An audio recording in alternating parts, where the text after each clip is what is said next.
Chapter 7. The Mines. Curdie went home whistling. He resolved to say nothing about the princess, for fear of getting the nurse into trouble, for while he enjoyed teasing her because of her absurdity, he was careful not to do her any harm. He saw no more of the goblins, and was soon fast asleep in his bed. He woke in the middle of the night, and thought he heard curious noises outside. He sat up and listened, then got up, and, opening the door very quietly, went out. When he peeped round the corner, he saw, under his own window, a group of stumpy creatures, whom he at once recognized by their shape. Hardly, however, had he begun his 1, 2, 3, when they broke asunder, scurried away, and were out of sight. He returned laughing, got into bed again, and was fast asleep in a moment. Reflecting a little over the matter in the morning, he came to the conclusion that, as nothing of the kind had ever happened before, they must be annoyed with him for interfering to protect the princess. By the time he was dressed, however, he was thinking of something quite different, for he did not value the enmity of the goblins in the least. As soon as they had had breakfast, he set off with his father for the mine. They entered the hill by a natural opening under a huge rock, where a little stream rushed out. They followed its course for a few yards, when the passage took a turn and sloped steeply into the heart of the hill, with many angles and windings and branchings off, and sometimes with steps where it came upon a natural gulf. It led them deep into the hill. Before they arrived at the place where they were at present digging out the precious ore. This was of various kinds, for the mountain was very rich in the better sorts of metals. With flint and steel and tinderbox, they lighted their lamps, then fixed them on their heads, and were soon hard at work with their pickaxes and shovels and hammers. Father and son were at work near each other, but not in the same gang. The passages out of which the ore was dug they called gangs, for when the lode or vein of ore was small, one miner would have to dig away alone in a passage no bigger than gave him just room to work, sometimes in uncomfortable, cramped positions.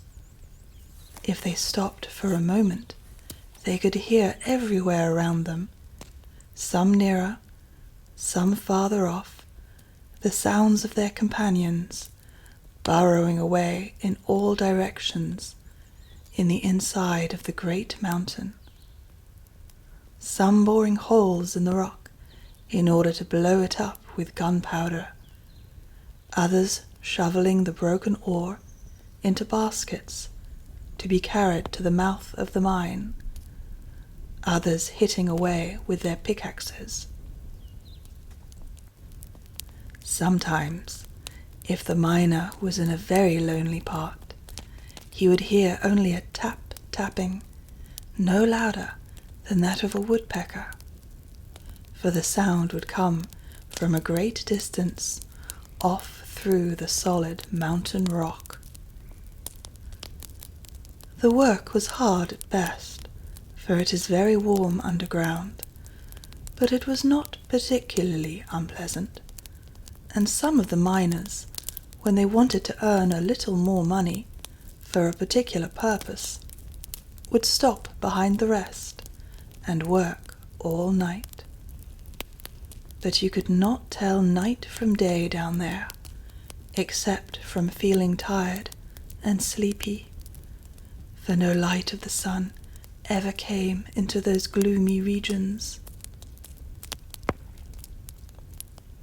Some who had thus remained behind during the night, although certain there were none of their companions at work, would declare the next morning that they heard, every time they halted for a moment to take breath, a tapping all about them, as if the mountain were then more full of miners than ever it was during the day, and some in consequence would never stay overnight, for all knew those were the sounds of the goblins. They worked only at night, for the miners' night was the goblins' day. Indeed, the greater number of the miners were afraid of the goblins, for there are strange stories, well known amongst them, of the treatment some had received whom the goblins had surprised at their work during the night. The more courageous of them, however, amongst them Peter Peterson and Curdie, who in this took after his father, had stayed in the mine all night, again and again. And although they had several times encountered a few stray goblins, had never yet failed in driving them away. As I have indicated already, the chief defense against them was verse, for they hated verse of every kind, and some kinds they could not endure at all. I suspect they could not make any themselves, and that was why they disliked it so much.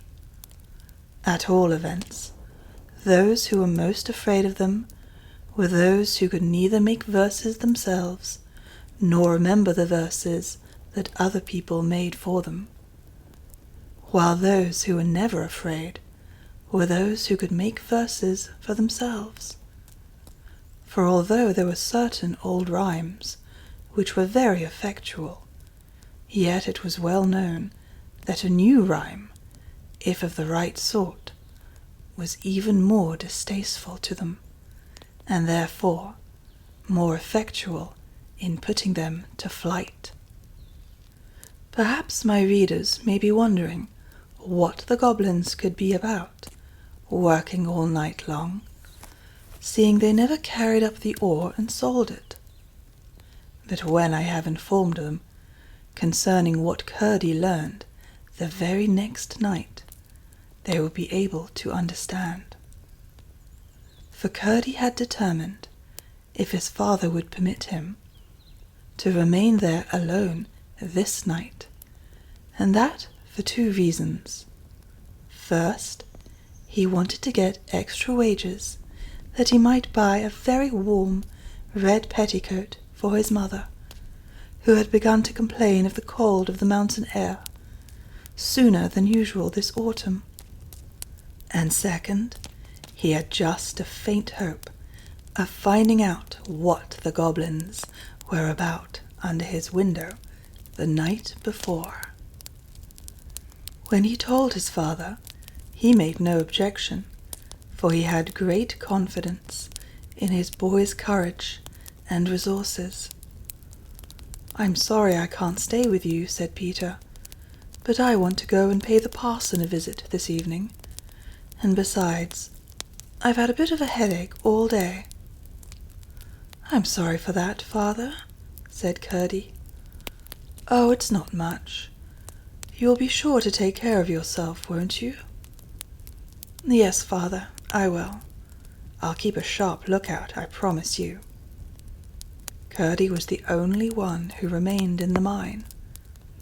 About 6 o'clock, the rest went away, everyone bidding him good night and telling him to take care of himself, for he was a great favourite with them all. "Don't forget your rhymes," said one. No, no, answered Curdie. It's no matter if he does, said another, for he'll only have to make a new one. Yes, but he mightn't be able to make it fast enough, said another, and while it was cooking in his head, they might take a mean advantage and set upon him. I'll do my best, said Curdie. I'm not afraid. We all know that, they returned, and left him. Chapter 8. The Goblins. For some time Curdie worked away briskly, throwing all the ore he had disengaged on one side behind him, to be ready for carrying out in the morning.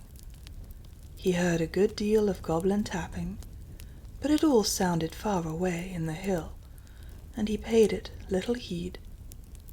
Towards midnight he began to feel rather hungry, so he dropped his pickaxe, got out a lump of bread which in the morning he had laid in a damp hole in the rock, sat down on a heap of ore, and ate his supper. Then he leaned back for 5 minutes' rest before beginning his work again, and laid his head against the rock. He had not kept the position for 1 minute before he heard something which made him sharpen his ears. It sounded like a voice inside the rock. After a while he heard it again. It was a goblin voice, there could be no doubt about that, and this time he could make out the words. "Hadn't we better be moving?" it said. A rough and deeper voice replied, "There's no hurry. That wretched little mole won't be through tonight, if you work ever so hard. He's not by any means at the thinnest place." "But you still think the load does come through into our house?" said the first voice. "Yes, but a good bit farther on than he has got to yet. If he had struck a stroke more to the side, just here," said the goblin, tapping the very stone, as it seemed to Curdie, against which his head lay, "he would have been through, but he is a couple of yards past it now. And if he follow the load, it will be a week before it leads him in. You see it back there, a long way. Still, perhaps, in case of accident, it would be as well to be getting out of this. Helfer, you'll take the great chest. That's your business, you know." "Yes, Dad," said a third voice, "but you must help me get it on my back. It's awfully heavy, you know." "Well, it isn't just a bag of smoke, I admit, but you're strong as a mountain, Helfer." "You say so, Dad. I think myself I'm all right, but I could carry 10 times as much if it wasn't for my feet." "That is your weak point, I confess, my boy." "Ain't it yours too, Father?" "Well, to be honest, it's a goblin weakness. Why they come so soft, I declare I haven't an idea." "Especially when your head's so hard, you know, Father." "Yes, my boy, the goblin's glory is his head. To think how the fellows up above there have to put on helmets and things when they go fighting. Ha!" "But why don't we wear shoes like them, Father? I should like it, especially when I've got a chest like that on my head." "Well, you see, it's not the fashion. The king never wears shoes." "The queen does." "Yes, but that's for distinction. The first queen, you see, I mean the king's first wife, wore shoes, of course, because she came from upstairs, and so, when she died, the next queen would not be inferior to her, as she called it, and would wear shoes too. It was all pride. She is the hardest in forbidding them to the rest of the women." "I'm sure I wouldn't wear them. No, not for that I wouldn't," said the first voice. which was evidently that of the mother of the family. "I can't think why either of them should." "Didn't I tell you the first was from upstairs?" said the other. "That was the only silly thing I ever knew His Majesty guilty of. Why should he marry an outlandish woman like that? One of our natural enemies, too." "I suppose he fell in love with her." "Pooh! He's just as happy now with one of his own people." "Did she die very soon? They didn't tease her to death, did they?" "Oh dear, no. The king worshipped her very footmarks." "What made her die, then? Didn't the heir agree with her?" "She died when the young prince was born." "How silly of her! We never do that. It must have been because she wore shoes." "I don't know that." "Why do they wear shoes up there?" "Ah, now that's a sensible question, and I will answer it. But in order to do so, I must first tell you a secret."